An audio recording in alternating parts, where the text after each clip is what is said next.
বিসমিল্লাহির রহমানির রহিম।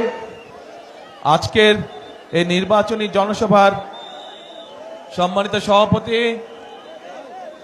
মঞ্চে উপস্থিত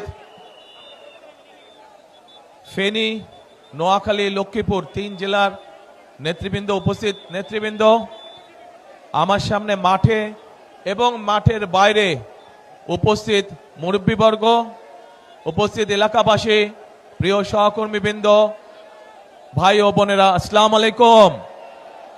আসসালামু আলাইকুম। কেমন আছেন সবাই?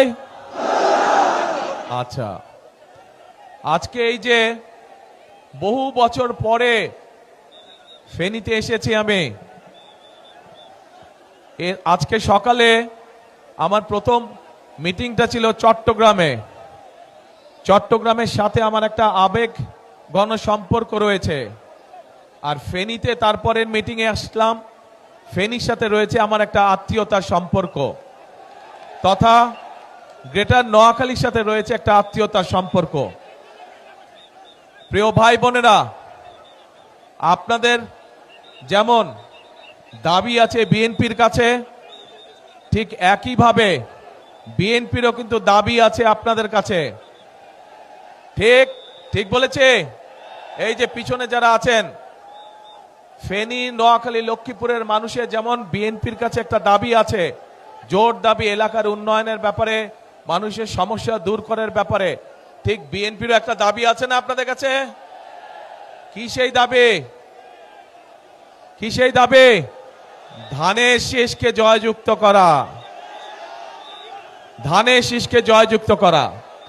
এখন প্রিয় ভাই বোনেরা, আমরা রাজনীতি করি, আমরা রাজনীতি করি কাদের জন্য? দেশের মানুষের জন্য আমরা রাজনীতি করি।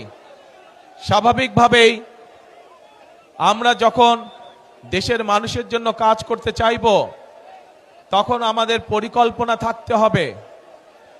আমরা যা বলবো, আমরা আপনাদের সামনে চেষ্টা করব সেই কাজগুলো বাস্তবায়ন করার জন্য।